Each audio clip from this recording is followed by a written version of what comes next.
G'day trendsetters, welcome to my first DCC how-to video. You've just caught me putting the finishing touches on my Atlas-840B Silver Series, putting a Tsunami Decoder in. So I'll give you a quick look at this and then we're going to take it up the shed and I'll show you how I program Tsunami Decoders for what I think is a more realistic operation and sound out of them. So give you a quick look at this and then we'll head up the shed. Right, this is the old girl here, 524 Atlas Silver Series. Very, very nice, actually, very nice. They come with a QSI decoder if you buy the gold series, the Master Series, which I bought two, what are they, -8 40CWs, which I've taken the QSIs out, let's get that out the way there, and put Tsunamis in. Not that easy because Atlas make it quite difficult for you to do it, I think. So let's just have a quick squiz here. Right, first things first is you haven't got a lot of room. They come with this. This is the plug that comes with it. Your standard decoder plug for a 9-pin decoder, or sorry, 8-pin decoder. So I thought a TSU 1000, the plug-in Tsunami would fit. But by the time you put the wiring harness and all the other jazz in there, and they're quite high, you put the TSU decoder on top of this here. You've got these raised pins here. These weights are right at the top of the locomotive. Atlas squeeze every bit of room in here for weight. So you don't have a lot of room. You cannot go over the top here. That's your limit on these things here. Even these wires here have to be pressed down. I'll tidy all that up before the top goes on. So that was sort of a failure. You can't fit an Atlas decoder. The Tsunami for an Atlas will fit in here, but you've got that stupid capacitor. Well, not stupid, but you know, you've got a capacitor on a set of wires that you just can't tuck anywhere. Not even really under here. So I think it's Steve at Ulrich Models ages ago suggested I use a GN decoder, and I thought I'll get away with a TSU, but he was right, and of course I was wrong. Sorry about that, Steve. So this is a GN decoder out of for a Genesis and a Tsunami GN decoder, and these are perfect because the capacitors are under here, so they sit nicely right just under the flywheel there, and they fit in really nicely here. And the only thing about them is that you, for LEDs, you have to put a 14-volt bus in because they're geared up for the stupid Athern bulbs, which is one of the reasons why I won't buy a Genesis. I won't go into that. So that's all you have to do. You have to put that wire in. Those of you who have used a GN decoder before, that's your 14-volt bus there. So as with all DCC decoders, they switch the negative, which is a better way to switch things. They do that in cars too a lot of the time, they switch negatives. So this will just get tidied up, and it fits in there really nicely. A bit of double-sided tape there, and there, it's a good little fit. And what I've done, I've been a bit cheeky with this one, and I've used all the outputs. So I'll have ditch lights, number board lights, and headlight all switchable, so why not? Alright, well, enough of that. Let's get the cover on this and we'll see you up the shed and we'll program it and show you how I do it. Okay, we're up the shed. Now, first thing, I'll try and run through this as quick as I can because it does get a bit boring watching, you know, people do this. So, first thing, all of our locomotives are geared way too fast. There's no reason for them to run as fast as they do. We don't have the scale miles to run them, and they just look stupid running that fast. So I don't know why manufacturers gear them so high, and having them geared high makes it harder for them to run slow. Imagine trying to take off in second gear in your car all the time, towing a trailer. Well, that's essentially what we're trying to do with all these. We're trying to get these super slow speed running with locomotives that are geared really too high for what they're doing. So that's my first bugbear. Second thing is we're still using worm drives in these, which was fine back when I was 12. But the problem with a worm drive is, yes, they all work very nice, motors in the middle, drive shafts, all that sort of thing, but you can't push a worm drive. Well, not a normal worm drive anyway. So when you're consisting and one loco is running a bit faster, which even if you speed match, sometimes they will, you're trying to force a worm drive on the slower locomotive, and that just makes things even worse. Anyway, that's just my little rant there. Fix worm drives, gear the locos down, they're a bit lower, and they'll even be better than what they are now. So, first thing we do. Now remember, these are my settings, so, you know, do what you like. This is how I think. The whole idea of having this is to run your locomotives as prototypically as possible. That's what I'm all about, driving them, running them, trying to get as close as possible is to realistic running. So, the first thing is to turn the sound down, because they're way too loud. Just the prime mover sound, not everything else. Because if you have the prime mover loud, then everything else has to go over the top of it. And back in my old days, when I used to be in a band and mix bands, if you have everything loud on stage, you can never adjust anything. You turn everything down, and then you can turn things above that. So we'll go into CV131. Now I program on the main. Don't have a programming track. I might one day, but I program on the main, especially for speed matching. You have to program on the main because the computer doesn't know, Decoder Pro doesn't know how fast your locomotives are going. You can't speed match on that. You have to speed match on the track. But I'll do speed matching another day, not today. So I'm going to turn the volume down to about half. There we go. So your factory default is 255. Most settings on Tsunami are 255. So that's geared, that's shut that up, so it's not going to be as annoying. Right. Now, if you haven't programmed CVs before, I suggest you pause this and go away and get a bit of practice. But I'm not going to show you the handset when I'm pressing, because you should know, if you're at this stage, you should know how to use it. And if you've got a Digitrack system, well, there's no point in me showing you NCE, is it? No, it's not. So, if you're familiar with programming CVs, fine. If you're not, go away and have a bit of a practice and come back.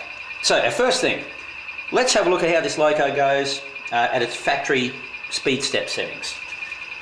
So now I'm using speed step 1 now. Use 128 speed steps. If you've got use 128, use 128. Don't use 28.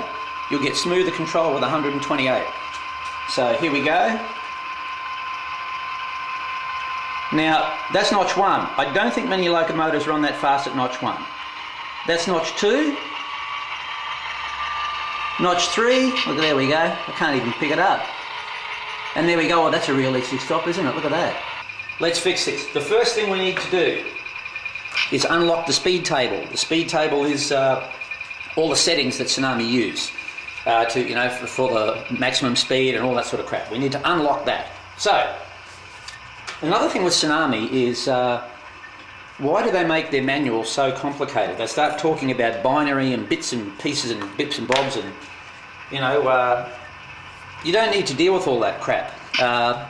When I first started looking at it, and I deal with binary and ladder logic and Boolean and all that at work on signalling systems, and that drives me up the wall there. I think a lot of people might buy Tsunami, have a look at the programming and go, oh, stuff it, I'll buy a lock sound, but they don't need to be that technical. If people want to get into that, they can. Anyway, okay, so the first thing you have to do, you have to unlock the speed table so we can change the maximum speed setting. Now, changing your maximum speed setting does two things.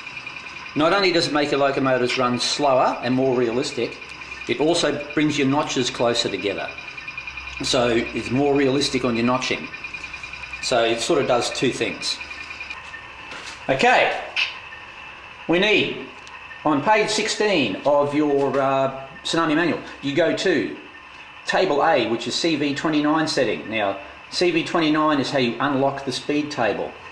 So now what you do, now it might be a little bit confusing, but once you get into it, it's okay. So you go to page 16, table A, and you have a look down. Now, we need to pick a value for CV29. We need to pick this value here so we can unlock the speed table and do all our adjustments. Otherwise you won't do it, it'll just stay at the factory setting. Address type. If you've already addressed your locomotive to the another address other than 003, which is every decoder address is 3. So if you've put a number in, like I have, 524, you want extended address. So you write these down and then you can look through the column and pick your number. Okay, next thing we need, do we want to use the speed table? Yes, we do. Yes. Do we want analog mode? No, we don't. Do we want speed steps 28 to 120? Absolutely. Don't use 14 or even 28 speed steps. You won't get as nice control. Direction. Is the locomotive running normal in forwards? Well, yes it is. If you've wired the motor up wrong and it's going backwards when it's in forward, well, I would rewire the motor. But anyway, that's another thing. Direction normal? Normal. Right. So if you go down the table and you look for where it goes across the table, you want extended, yes, no, 128, normal. And if you match all them up, you will get CV29 equals 50. Where are we? There. CV29 equals 50. So you go into your throttle or your cab and you program CV29 to 50. Now that has unlocked your speed taper, so let's do that. Okay, 2. CV, yes, 29, is 50. CV 29, value 508. Boom. Now we've got a little kick there.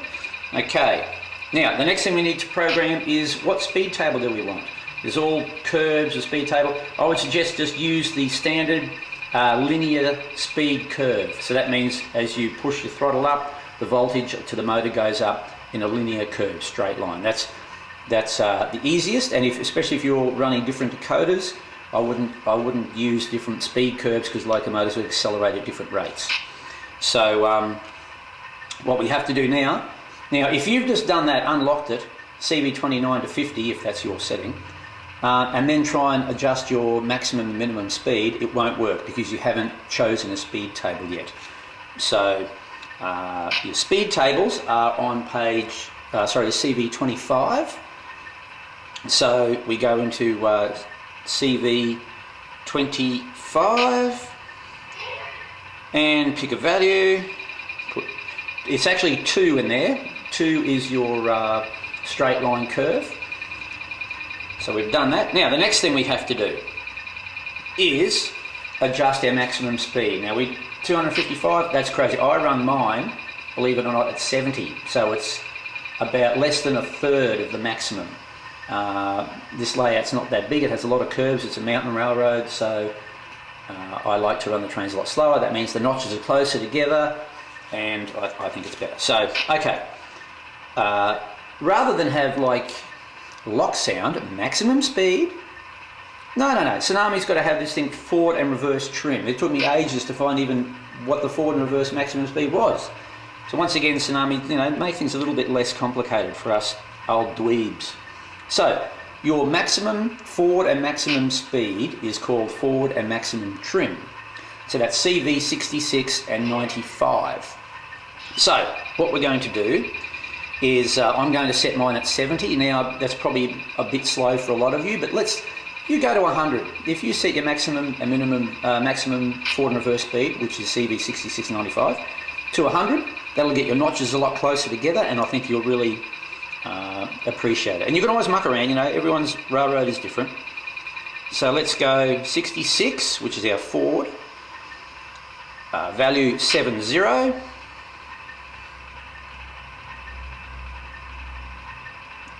and 95.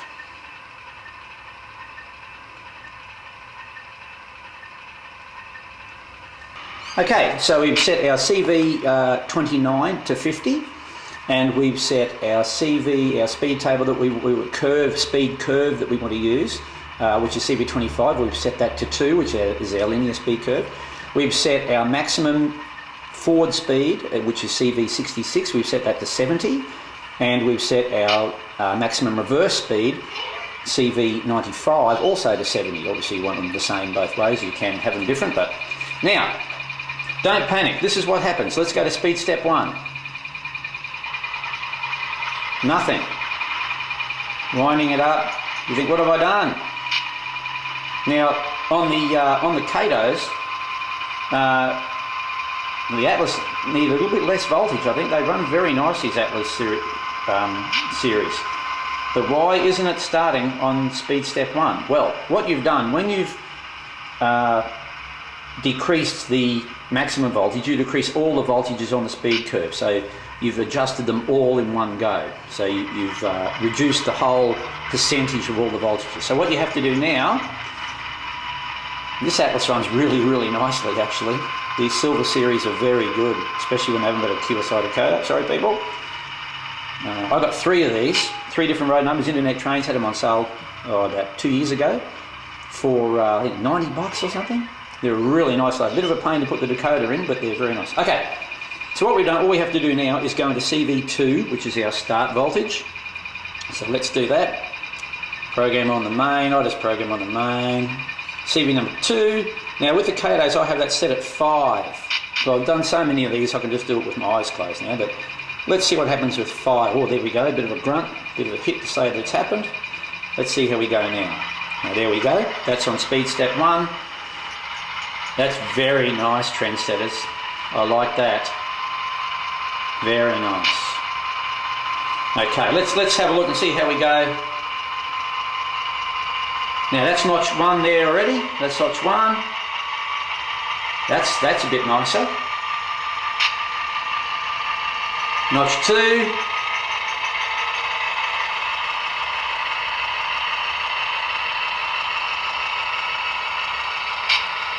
That's notch 4 now. Now you can see it just sounds better. The engine's revving, the prime mover's revving more, and it's not going as fast. Very nice. Okay. Now what we need to do is get rid of that stupid stopping. So let's do that. So to get some momentum, we need some momentum because obviously real trains have them. So your momentum, forward and reverse momentum, is 3 and 4. CV 3 and 4. So let's go into CVs again. And of course, if you've got a Digitrax, cab's going to be a bit different.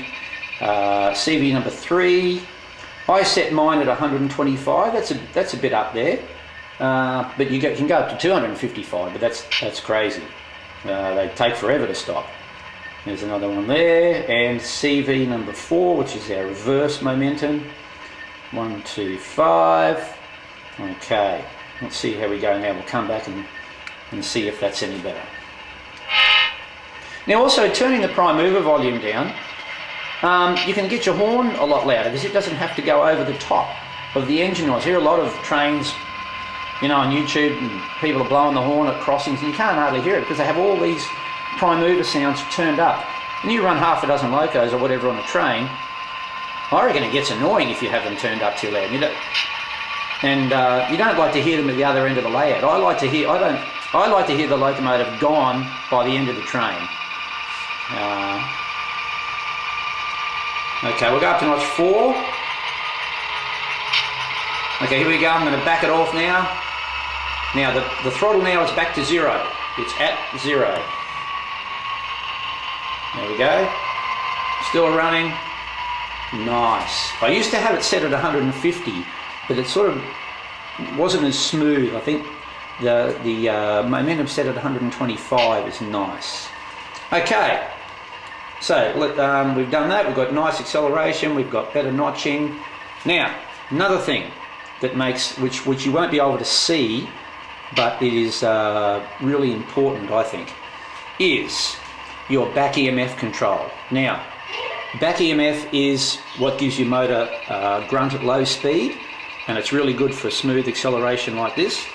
But you really don't need your back EMF when the train's running, you know, anything really other than a crawl, because it causes fighting against locomotives, and they don't need that much power. So what I haven't done also is set the back EMF. What I like to do with the load control or back EMF or whatever you want to call it, I like to have it set that the wheels will just spin on speed step 1, just. So on the Katos I have my back EMF set at 100, and that's just enough to get the wheels to spin so the locos won't jerk going at a low speed. But it's also not enough to make them fight too hard. Now another thing to do is to set your CV10, which is your cutoff for your back EMF control. Now this is what makes the locos run really prototypical, and I'll show you these pair of -2s on a grade a bit later on. But what CV10 does is, as you increase the throttle and obviously increase voltage to the motor, it backs the back EMF off, so your trains start to become more like an analog, an old DC locomotive.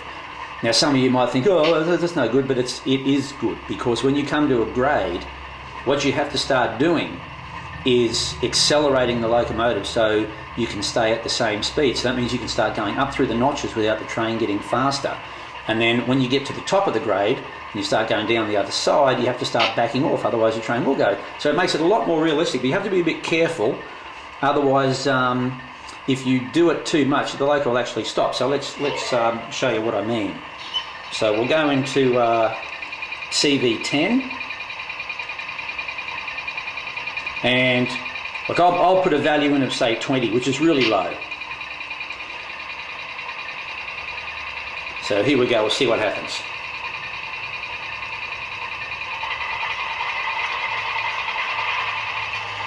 Now, it probably won't work with this Atlas because they run that well.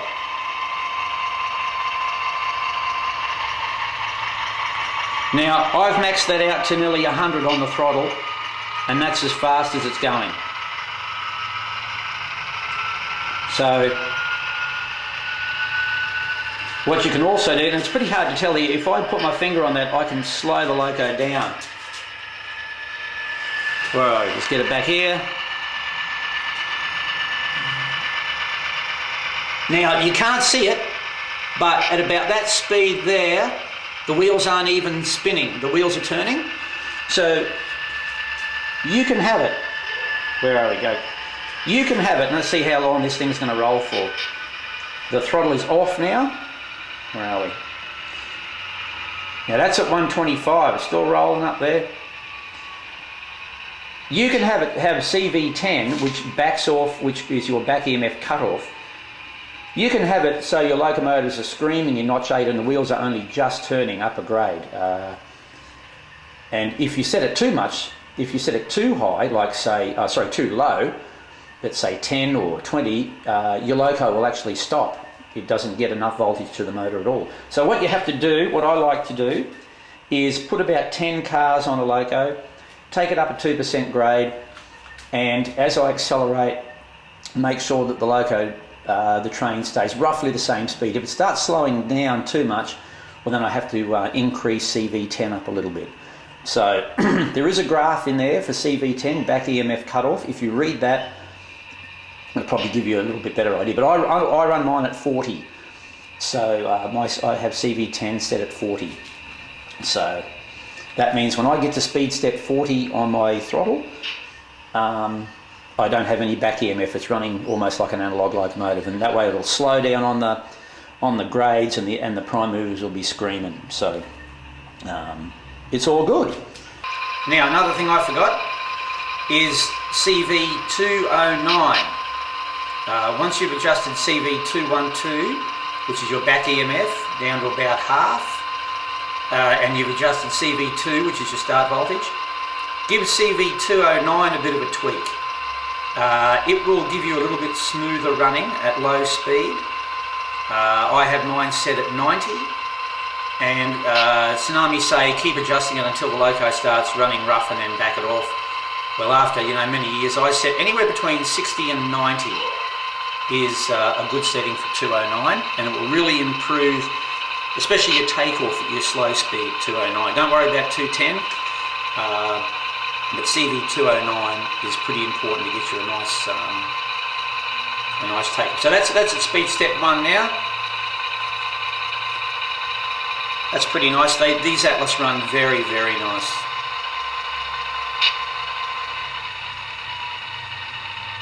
Now, because we've taken our maximum voltage or our maximum speed, which is CV66 and 95, because we've adjusted that so much, I've had to put speed step 2 at 5, which is normally 0. This loco could probably run a little bit slower than that, but we'll leave it like that for now. Of course, it has to match up with the other ones, but I think that's pretty good. That's running very nice.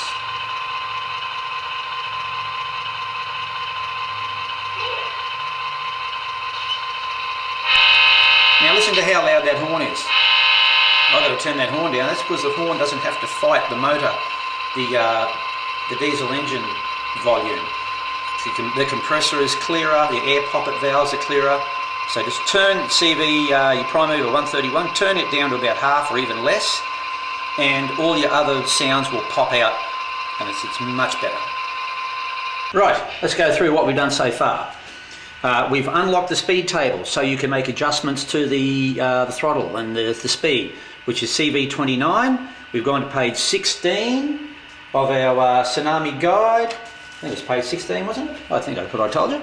And we've looked through, and if you go through there and find out what setting you need, so we've gone through with our analog. We don't want analog, we do want extended address because we put a new address into the locomotive. We want 28 and 128 speed settings with the locomotives running in normal, blah blah blah. We've been through that, we get 50. Right, next thing we have to do, we need to select a speed curve, otherwise you'll try and adjust it, nothing will happen. So let's go for a linear speed curve. So as you move the throttle, the speed goes up at a linear pace. That's the standard speed curve. So you have to select CV25. We want speed curve 2, which is your standard speed curve. Then, once we've done that, then we can start making some adjustments. Right, we want to knock our maximum speed way down because we're not running Formula 1s here. 66 to 95, forward and reverse maximum speed. Let's say we go for 100. Pick a speed that, you'll muck around with this for ages. You'll have no life until you get it right. Okay. Now remember, once we adjust 66 and 95, our maximum speed, that adjusts all the voltages all the way down the curve. So you'll probably find that your locomotive won't run until you wind the throttle up a bit more. So we have to increase our start voltage, CV2. I've got it set on 5, depending on what locomotive or what speed you have it set on. It'll be different. Now remember, my maximum speed is not 100, it's 70. Right, now also you want to cut down your back EMF, which stands for back electromotive force, which is very, very technical shit. It's amazing that we have back EMF control in such small motors. It's something, when I did my apprenticeship, it's space age stuff. So what it actually does, really basically, it reads when the motor's running, it creates its own electromotive force, let's say electric exhaust, and this decoder reads that and can tell what speed the motor is going. It's very, very tricky shit, trendsetters. But we don't want it too much, especially otherwise the locos, when you're trying to speed match and consist, they will fight with each other too much. So CV212, I have mine set at 100. On speed step 1, if your wheels are just turning without the locomotive jerking, that's enough back EMF. Also, 209, CV209, that gives you a slightly smoother start. You can muck around with that. I have mine set at 100. Locksound have theirs set, I think, nearly maximum. So Locksound have their decoders set, a lot of these things set factory, where Tsunami have them bog standard. So you can get a Tsunami to run pretty well as smooth as a Locksound if you do these settings. So 209 run mine at 100. CV3 and 4, force some inertia. We don't want stupid stopping and starting with the throttle still going. 125, I have mine, once again, experiment what you like with your inertia. CV10, back EMF cut off. So when you start, the more throttle you give, the more motor voltage you get. You don't want that back EMF still there. You want a more analog running train. So when you come to a hill, you have to start notching the throttle up, and then when you start coming down the hill, you want to back the throttle off. So muck around with that until you find a setting that the train runs how you want it. I have mine set at 40. Right, I think that's about it. Oh, and also number 1, turn the friggin' volume down on your prime movers.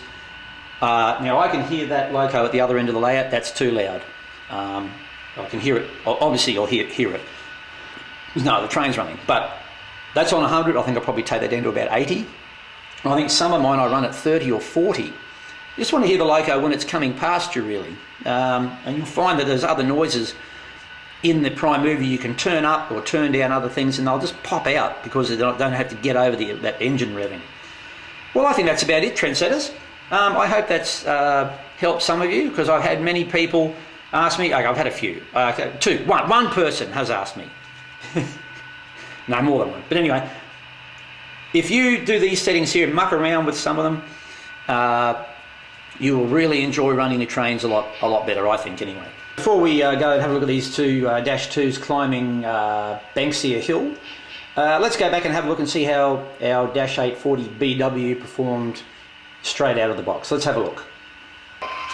So here we go. Now, that's notch 1. I don't think many locomotives run that fast at notch 1. That's notch 2. Notch 3. Look, there we go. I can't even pick it up.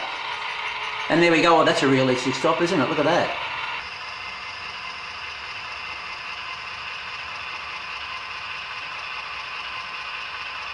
Actually, I had it on speed step 1. There you go.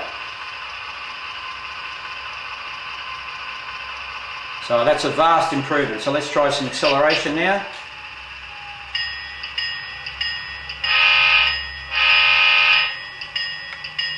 Now once again I have to turn, I haven't done the other volume, so I have to turn them down.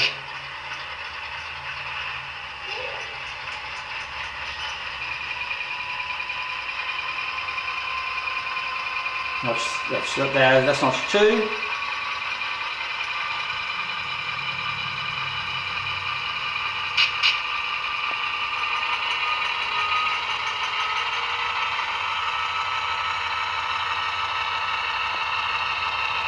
And we'll just back off completely to 0.